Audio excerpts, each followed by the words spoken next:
Cool. Let's do it. And 5, 4,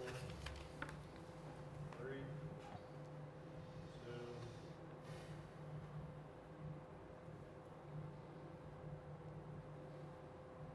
Welcome in tonight to a somber edition of Trust the Process Live. Tonight we will be celebrating the life and legacy of Kobe Bryant. But before we get into the show, we want to take 24 seconds as a moment of silence in remembrance of the man.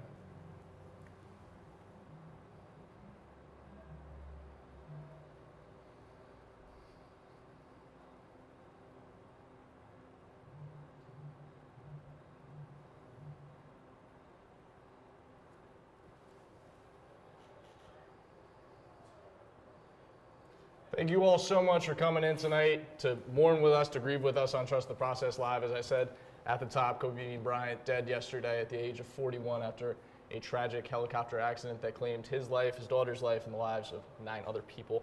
Guys, this is an incredibly somber day. This is an experience that I don't think I've had in my lifetime, a death this shocking, that person that was so ingrained, not only in the fabric of sports, but really in the culture altogether, but specifically LA culture, and I think you saw that a lot yesterday. When you heard the news, I know I was laying in bed, my buddy called me, and I couldn't believe it. I just couldn't believe it. He, for such a mythic man, like it was beyond my realm to grasp what was going on. It took me a couple hours to really process. So what was it like for you guys in the process of coming to grips with the news? I mean, I was like you and many others who immediately got the news and saw it via social media, via news networks, what have you. The first immediate reaction is denial. Mm-hmm. Not only denial of, I can't believe this would happen to someone of Kobe's stature, someone who made the right moves, who did his best to inspire the next generation, but also the last person we want this to ever happen to. A family man, someone who was traveling with his family to do something that him and his daughter loved, and something he did routinely. The first emotion definitely went through was denial, and then the grieving process immediately began. And then just the outpouring of emotion and the realization of life is far too short to take anyone, especially your loved ones, for granted, take your own life for granted. It's an appreciation definitely for waking up today and being able to spread love is immediately what I felt. So it's no secret, I've been a Laker fan since 1993. And one of the things that have always stood out to me was that Kobe Bryant kind of helped turn, because the Lakers were coming off the back end of Magic retiring, and he and Shaq ushered in this era of winning. And I sat there through Sedale Threatt and George Lynch. I mean, the Lakers were not very good, okay? And I was there when they drafted Kobe, and he shot the air balls in Utah, but I'd always been a fan of the team. And I'll come back to that. And so when you get news of the passing, I won't forget it. I'm on my way to my daughter's dance recital, and I get a text, TMZ, Kobe Bryant. First, I just clicked on it. I didn't look at it. Then the heading came up. I said, hold on. I come out, and literally within seconds, social media is buzzing, and there's so many different stories coming out, and you're hearing Rick Fox was on a plane, and all his daughters were on a plane, then none of his daughters were on a plane, and you're just like, helicopter, I'm sorry. And you just don't know how to process what you're hearing, but all you hear for sure is that he was on this helicopter. Mm-hmm. At first you're thinking, well, it's a helicopter crash, maybe he got out and he's just in the hospital. You don't really know, because TMZ is clickbait material. They could be reporting fake news, as we saw multiple times yesterday.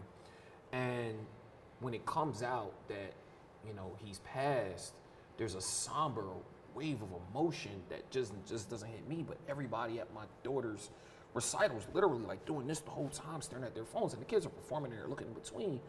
But I mean, people are upset, and the irony to it, the part that really tears me up is when you find out his 13-year-old daughter, and he's got 4 kids. So he's got his 17-year-old, his 13, and then his 2 smaller children. And the 13-year-old was the one that was going to the games with him. She was the one that had the love for basketball. She was the one that basically became his one that was going to pick up the mantle and carry it for him. And you saw her love and infectious desire to be the next Mamba. And she embraced it. And you saw how he bragged about her. He was so proud as a father. And to realize they were en route to a game. And it hit me different because my daughter's going to be 13 in 4 months. And she literally, her dance recital yesterday was her last one because she's giving it up to play basketball. So I see that, and the emotion that hit me just, I had to hug her and just say, baby, I love you. She, couldn't process it. But, as a father, in your mind, you're trying to replay how that scenario will play out, because as a father, it's your job to protect your children. That's your job. No matter what happens, it's your job, especially daughters, to protect them. And you can only imagine what's going through his mind when this helicopter is spiraling down and you're thinking, there's nothing you can do. There's nothing you can say. There's nobody you can call. There's no time. And you've got your daughter who emulates you, who's loving you and looking at you with a love in her eyes. Dad, I'm scared. Or maybe not. But she's looking to you for that assurance that everything is going to be okay.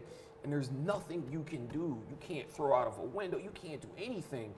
And you know that your last minutes are here. And for you at 40, you lived life. You were a champion. You had millions of dollars. She's 13. She never had a chance to live, ever. Like, all she did was play basketball and be with her dad. And so for me as a father, it ripped me yesterday. It bothers me today, especially as a father, especially with a daughter that's the same age, who just said to me, Dad, I really want to play basketball. So I'm going to her games. I'm recording her games, getting film together so we can work on doing things to make her better. And so it hit me ridiculously different, because who but I, but a plane or a car away from being in the same situation as a father. And so for me, it was a lot of processing. It was a lot of internalization and a lot of reflecting on, what do we do with our time when we're here? How much time have we wasted on things that don't mean anything? How much time have we wasted on stuff that has no relevance?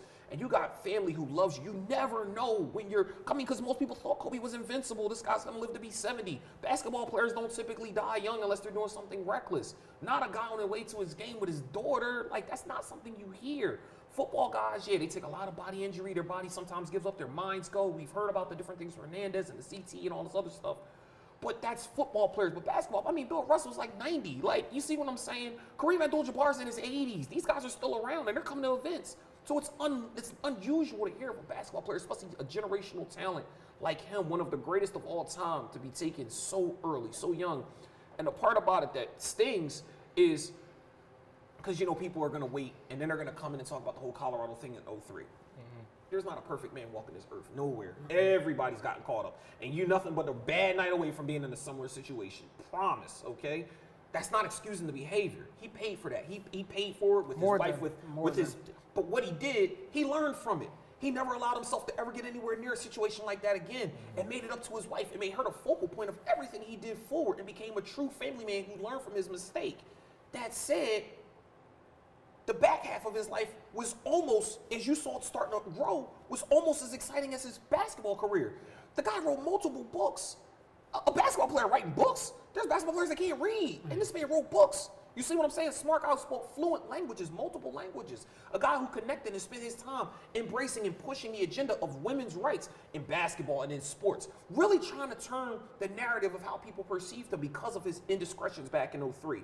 A guy who truly said, listen, I gave up this game, but I'm not, one of these guys like Michael Jordan still trying to latch on to some glory. He put all his energy into being a family man. Everything he did was family and trying to get that next step. The man won a freaking Oscar for a short story. Name me another NBA player that's ever done that.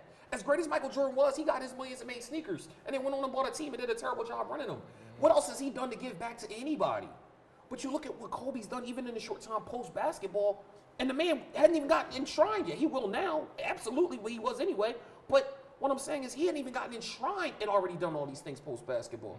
So when you look at his legacy and his life and the things that he did and how he turned it around, and in a short time, the impact, you realize how strong somebody is when people, not just in LA, not just people in this country, around the world were impacted. People in different countries shut down to mourn the loss of this man. And to me, that was the second part of this. Right. You hear the news that day, and it's you and your close family. That's what you're feeling. You're feeling the emotions of the people directly surrounded around you. the next day is when you start to feel the energy, the emotion, the mourn of, you said it, not just Laker Nation, not just the U.S., but the world. And it's a different type of weight, a different type of feeling that you get when you realize the feeling that you're feeling inside is not only being reciprocated by millions and millions of people, but it's heavier as the millions and millions of people go on. There are people who are way closer to Kobe, know him way better, know the ins and outs of his life, that are feeling unfathomably worse. But Brian hasn't spoke yet. That the way I'm feeling. And if I'm feeling this bad, I can't even begin to wrap my head around Who were truly close who to him. were truly close to him. So that's also what you feel the next day. I don't know about you guys, but to me, today was worse than yesterday. I felt it way more today than I did yesterday. And they've already canceled the Lakers-Clippers game that was As they should. scheduled Yeah, to go tomorrow. listen, if it were another team, probably not. But Lakers and Clippers in LA, It's too much. Too much. And I think you put a great point on it where it was like, we felt like we knew Kobe the athlete. We even, to some extent, felt like we maybe knew Kobe the man. But I think what came to light for everyone yesterday was Kobe the father, Kobe the family man. And I think you said it so beautifully. What happened in Colorado. And you can never excuse it, you can never explain it, you can never do anything. All you can ask for is that person to try to do better in their life every day and make the world a better place for his daughters that he loved so much. And the thing that crushed me yesterday was after all the jargon of who was on the plane, this person, and it comes out that Gigi was actually on the plane with him. And you see the story of Kobe, you gotta have a son. Right. Son's gotta carry Right. on the legacy. Right. And Gigi's, I got it. I have the legacy. It's chill. mine. It says chill. And I was having conversations with people that, whether you really believe in religion or follow the Lord, that he works in very mysterious ways. Right. And I think there's something to be said that he knew to take them both together. The Oh, bond, yeah. the bond that they share, how close together they were. One couldn't do life without the other one. If they was going to take, both of them had to go. Yeah. So guys, we want to remind you, share, comment, stories, memories, anything you have about the late Kobe Bryant. We'd love to hear from you. We'll read it on the show. We're waiting to hear from you. We want to kind of just go through the different phases of his life as a person. And as a sports show, it's the best place to start maybe with his athletic career and his achievements that he had there. So what are just some of your favorite on-the-court Kobe moments in his career, his 20 years that he spent in the league? I mean, I wish we could go through all of them. We'd literally be here for the rest of 2020 if I could sit here and name all of them. To me, the single greatest moment, I think, of Kobe Bryant's career, and it encompasses all of who he is him hitting those 2 free throws on a torn Achilles. I mean, if you're watching a game against the Warriors, And they're a powerhouse team. and they're a powerhouse team at that point. The Warriors are starting their ascension. You can see it, and when that injury happens, you know when an Achilles injury hits. You can see it. You know what I mean? And for any other person on the planet, they go down like a rock and stay there.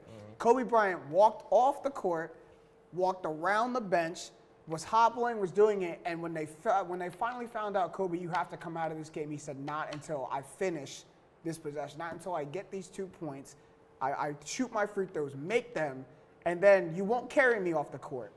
I'm going to walk off under my own because I can. And that's what Kobe was. If you can do it, do it. If you can push through, push through. If you can persevere, persevere. If I'm able to, I will. And to me, that goes way beyond the basketball aspect of it. It's a lesson in itself. It's a microcosm. And then after that is probably him rising to ascension on the 2008 Redeem team on the national team for Team USA.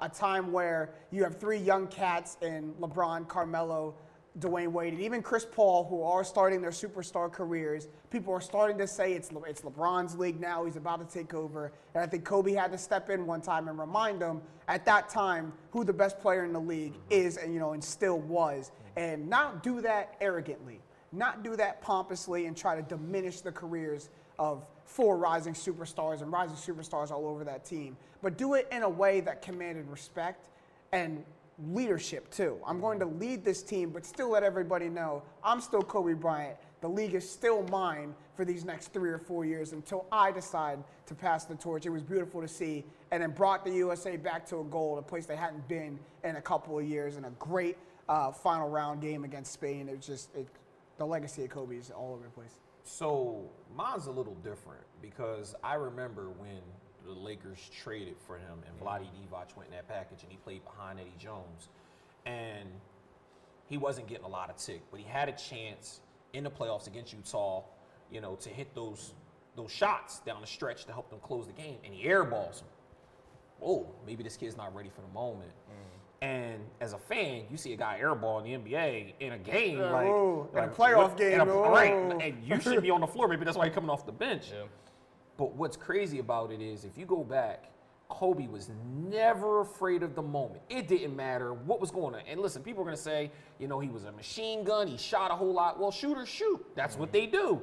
But the thing is, when you needed a bucket, a have-to-have, got-to-get-it bucket, there were literally two people on earth you wanted with the basketball. One was Michael Jordan, and the other one was Kobe Bryant. Because you knew that killer in him, that ability to work and overcome it, to be the last guy in the gym and the first guy in every single morning. And you've heard countless stories over the last 2 days about how many guys would come in the gym first thing in the morning. He's been there 2 hours shooting. 2 hours shooting. After a game, before a game. It didn't matter. And the fact that he had that mindset all the way until his last year in the NBA, that you have no idea how much of an impact that had on so many young guys, because a lot of these guys get into the NBA and they feel like, I've made it. I don't have to work hard. I just, you know, show up. I mean, you see so much wasted talent of guys that have come in the NBA and haven't really put that kind of effort in. The first one comes to mind is an Andrew Wiggins. You know, he's a kid who had all the talent in the world coming out, but they want to put the work in to be great. If he put half the work in that Kobe Bryant did, he'd be a top 2 or 3 player in his position in basketball. But he didn't want it. You know, but then you look at other guys who have put that work in. LeBron's the first one comes to mind. LeBron, listen, for years I told people that I wasn't a big fan of LeBron, but I appreciated his work ethic, and I appreciate the fact that he mirrored his game after greats before him and respected the game enough to learn from it. And when you say, you talk to him, he said, listen, watching what Kobe did as a kid growing up in Akron, watching how he worked and his work ethic, and when he talked to me, it gave me a focus of what I needed to do. And the man, 17 years in, still putting that time in, and literally has 20 years of basketball on his body. Are you kidding me? And still performing at a high level. So that's my memories, because again, I could see it, the 81 points and all the stuff everybody else has talked about. But the big thing for me is I wanted to talk about things that were necessarily different that stood out to me about Kobe. And I just want to let everybody know, if you're interested after the show tonight, at 9 o'clock on ESPN, they are re-showing his final game, the 60 points in his his swan song of his career. And that's my favorite Kobe moment, because it's like there's 2 moments in my entire sports viewing life where it was just like, just give that guy the ball every time. I just want to see him have the ball. And it was Adrian Peterson when he came up 9 yards short of the rushing record, and it was Kobe Bryant in this game. And this is a straight up, I'm not a Kobe guy. I was never a Kobe fan, and actually I derived a lot of my joy in basketball from rooting against Kobe, which I think a lot of people are dealing with today. And there's no shame in admitting that. You cannot be a Kobe fan, and that doesn't mean you dislike the man of Kobe was. Kobe did a lot of bad things to teams. Kobe ripped a lot of hearts out. A lot of Philly fans despise Kobe, number 1, because he beat the brakes off the Sixers consistently, and number 2, because of the fact that he was Philly's native son, but didn't really claim Philly until the back end of his life. And he said a lot of times, when I come to Philly, I'm coming to beat you. Yeah, like, I'm not coming here to turn up and go to a party. Yeah, I'm not coming here to kiss babies and shake hands. But I think the maturation, you see it over his entire career, and I think the ending is just the perfect storybook ending, and it's watching all this stuff back the last couple of days, it's just how prophetic all of it feels like.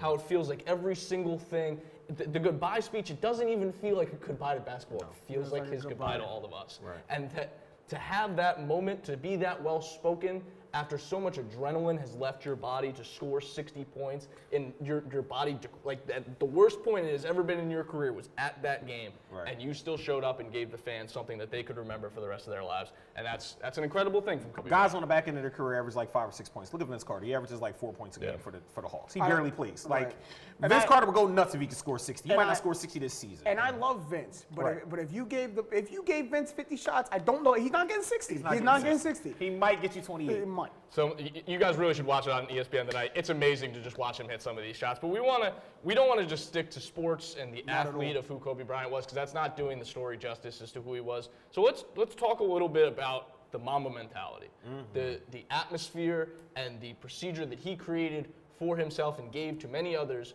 to specify and to hone in on your craft in the most intricate and difficult way possible so that you could be the best. What do you think that sort of legacy is going to be for him? So one of the things that I've noticed that through all of this tragedy has pulled out is a lot of people have done a lot of self-reflection and realized, you know what, I've let a lot of time be wasted and I need to increase my focus on certain things. I actually had a buddy of mine say it today, like, you know what, not necessarily because of Kobe, but the fact of how he carried his life and the things you read and hear, it impacted him in a way where he said, you know what, I got to change some things about what I'm doing and I want to live better.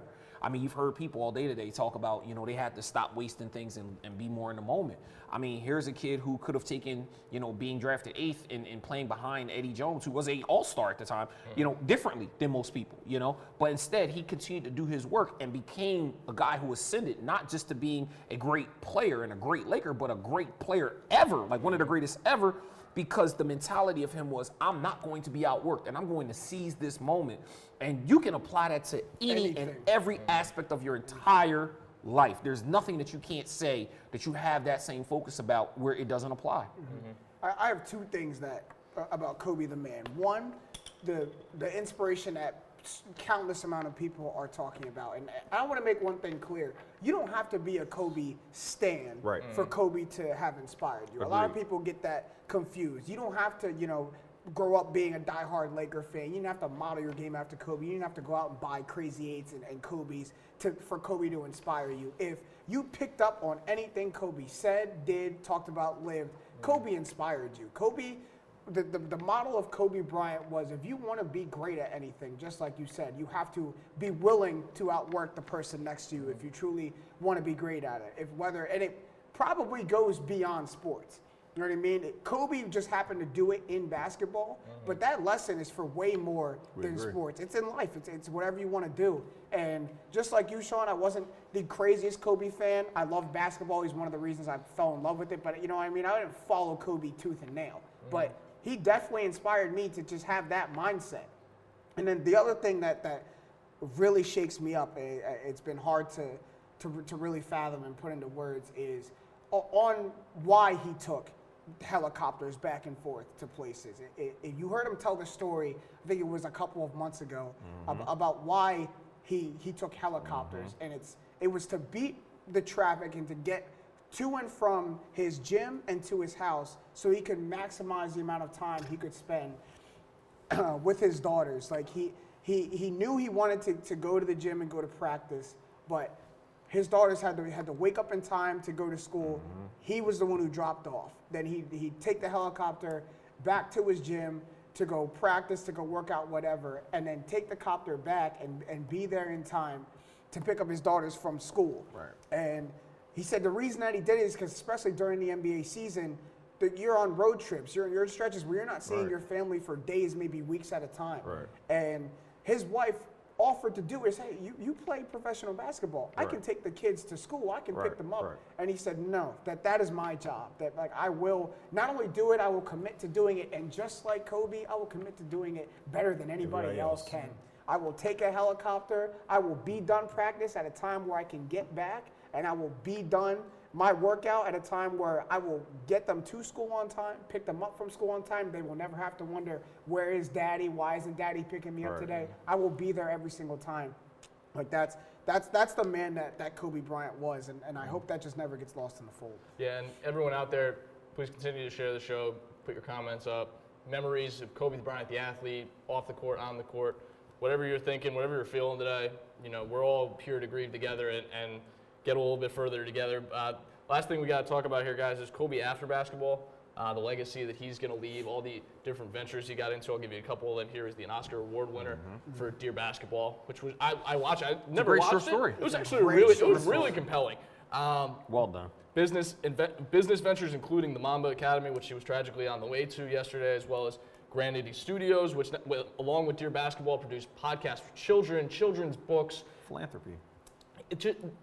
That is such a small segment that people don't think about, the creativity and the imagination of children, and it speaks to the character of this man, that he cared so much about that. And then the last thing on this list that I really don't want it to go unsaid is his support for women's basketball, and his lending of his voice and his credit to a sport that over the years has gotten ridiculed and made fun of and degraded, but he saw it as this is a sport that my children are going to play. I have 4 daughters. It's very likely that at least one of them is going to play in the WNBA. And by the time they get there, they're going to be respected like NBA players, and I am going to be the person that leads that charge. And I think that, above anything else, is the biggest thing Kobe Bryant should be remembered for. Sabrina Ionescu, for those who don't know, is one of the most decorated collegiate players Of all ever. time. Men, women, Ever. doesn't matter. Right, doesn't matter. And she plays for Oregon, still in college, by the way. And Kobe literally took her under his wing and worked on her game and called her and texted her and stayed in touch with her. Here's a girl in the middle of blankety blank Oregon, wherever they're at, and he's reaching out to her. A girl in college just coaching her and developing her on her game. He didn't have to do that. And there were countless other guys who said, I remember when I was in JUCO or AAU and Kobe walked up to me. He saw my game and he watched me and he said, oh, work on this and do that. He had the Mamba Academy where listen, the man coached his own daughter's team. And listen, they lost this one year to this team by like a point or two. He coached them the next year, told them to triangle, and he beat them by like 40. And he would not take his foot off their throat. But you know what? That's how he was. And I respect, and I'm here for all of that. I respect 100%. every bit of that. We are not, Kobe was not putting his hands on something to not do it 100%. Agreed. If Kobe's hands, his paws, his fingerprint, if Kobe smelled something he liked, he was going to do All it over out 100%. Like, it's what it was. It didn't matter. Yeah, and guys, we're going to have to move now to our tap outs, usually our tap outs, but today, in honor of Kobe Bryant, we will be doing Mamba outs, just like his last game and his last speech, and that's really mine. Watching it back, to have the composure in that moment to make legible sense to an audience, especially a crowd of people that are hanging on your every word. You could tell them 30,000 anything. people. Absolutely anything, and they would react. But to be that eloquent and to be that well-spoken and to finish it with a really defiant statement of Mamba out.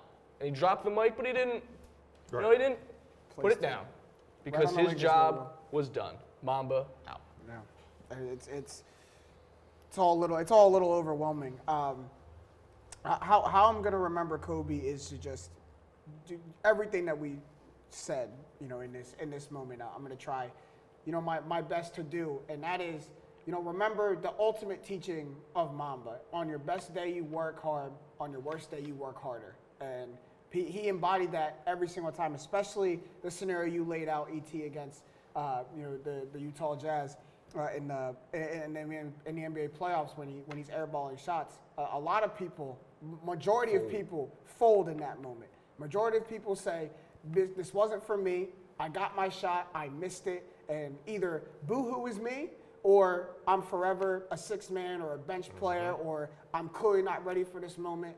Kobe decided in that moment, one, I will work hard so that this will never happen again. And when I get back into this moment, I guarantee you I'm ready for it, and this ball is going in. And I just think that is such a mindset to try to adopt, such a thing to put into everyday life, that when things are going well, when your well is full, that is not the time to rest on the laurels. We continue to work. We continue to fill that bucket. We continue to fill those resources. Because on the days that it dries up for some reason, someone happens to take our water, that's also not the time to sit there on our worst day and pity yourself or not work. Now it's time to work extra hard to refill this bucket and to make sure that no one ever takes this again. And that was Kobe Bean Bryant in a nutshell, and that's how I'll always try to remember him in basketball, in fatherhood, in life. It's just the Mamba mentality every single time.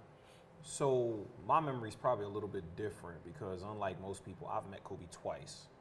The first time I met him, I was a snot-nosed 13-year-old kid who happened to go and catch him playing against the Chester High Clippers. And I went to the game, and a buddy of mine who lived next door to me played for the Clippers. And Kobe cooked them, and after the game, they exchanged daps and whatever. And I walked up. He's like, yo, this is my little man, whatever. And, Kobe just, it was real casual. It wasn't like he was talking to me like this standoff basketball star. He's like, hey, what's up, little man? How you? Like, I'm all right. He's like, okay, cool. He's like, you doing good in school? I'm like, yeah. He's like, all right, keep your head up. Nothing crazy, right? I don't know who Kobe Bryant is at this point. And so the next time is I'm working at ABC as an intern, and the Sixers play the Lakers down at the Wachovia Center. And I'm going down there to get some B-roll, and I'm there with a cameraman. And I walked up to him, you know, after everybody kind of did what they did, I walked up to him and yeah, you know, I said, hey, I said, I know you probably don't remember me, but you played against the Chester High Clippers. And he's like, wow. He's like, man, you've grown up. Now, this is 5.5 years later. It's like, wow, you've grown up. And I'm like, yeah, you know, I'm like, you know, he's like, is this what you want to do? And I'm like, yeah. I'm like, this is what I went to school for. He's like, that's great. Listen, never let anybody stop your dream. You always keep working. I'm like, yeah, I see, you're in the NBA. He's like, right. He's like, and just like I got to what my dream is, you can get to what your dream is. And that was so impactful to me. And I mean, I can say it even, you know, 20 years later, I'm still in the media industry. So, you know, little things resonate. You never know when that word is going to have an impact on somebody. And just the fact that, you know, he probably didn't remember my name, but he remembered that interaction speaks volumes to the person he was, because he's probably met millions of people. But to remember that game, remember this little kid who walked up to him that he talked to for 2 minutes after a high school game, you know, I was stuck. Like, I didn't even know what to say, but I was just honored that, wow, like this is really deep to me. And I always let it play in my mind. And I think what separates Kobe from 99.9% of people, especially celebrities out there, is that when he told you that, keep working, don't let anyone stop your dream. He meant it. He meant it. Yep. He wasn't just saying it just to it. say it, just a big time someone. He 100% meant it, and that's who Kobe is. The one thing I'll say before we get out of here is the fact that, you know, what I've noticed and I've heard from everybody is he wasn't the traditional superstar athlete. You know how you hear from a lot of people that Michael Jordan was a bit standoffish. You've heard Tiger Woods is a bit standoffish. Kobe Bryant would stop and talk to people. He'd remember relationships. I remember they said that he went and did a video shoot and spoke to everybody on the production team. Who does that? Like, listen, we do shows, people walk here don't even speak to us. Like, you kidding me? Like, but people walk in, like, just the fact that you took the time to speak to the guy who's, you know, the gaffer, the person who's doing lighting or sound. You know what that means to have an athlete that's somebody that you know you can say to your kids one day, yo, I met Kobe Bryant on this set. And he appreciated and the he job. appreciated it. I mean, just the level of humility that he was and how he carried himself speaks volumes to him as a person. I think one of the coolest things, I'm sorry to continue to pile on, but also one of the coolest things was, this is not too long ago, him and Gigi went to a Dallas Mavericks game when they're on the road. And he learned Luka Doncic is his native language. He learned his native language. And called it out. So he could talk, so he could yell something to Luka, because Kobe knew there's 30,000 people here. If I just yell something, they're not going to hear me if I just speak English. And, you know, Luka's on the side throwing the ball in, and he says someone's talking trash in his native language. He's like, who's that talking my language? And he turned around, and it's Kobe Bryant, and he's doing it playfully. He's doing it with a smile on his face, but that was Kobe. Like, that's so genuine to me. Is, you know, I want to talk to Luka, but I'm going to talk to Luka in a way that resonates and only he knows, and that will really relate to him and only to him, to make it personal. That Kobe went the extra mile on everything that he did. Well, whatever language you're speaking, you're mourning tonight for the loss of Kobe Bean Bryant, 41 years old. Thank you guys all so much for coming in to Trust the Process Live tonight, grieving with us, talking it through with us. Continue to share, continue to comment, say what you need to say. This one was for Kobe. We'll catch you guys every Monday right here at the MyNEWPhilly studios, only on MyNEWPhilly, where something's always new and everything is always Philly.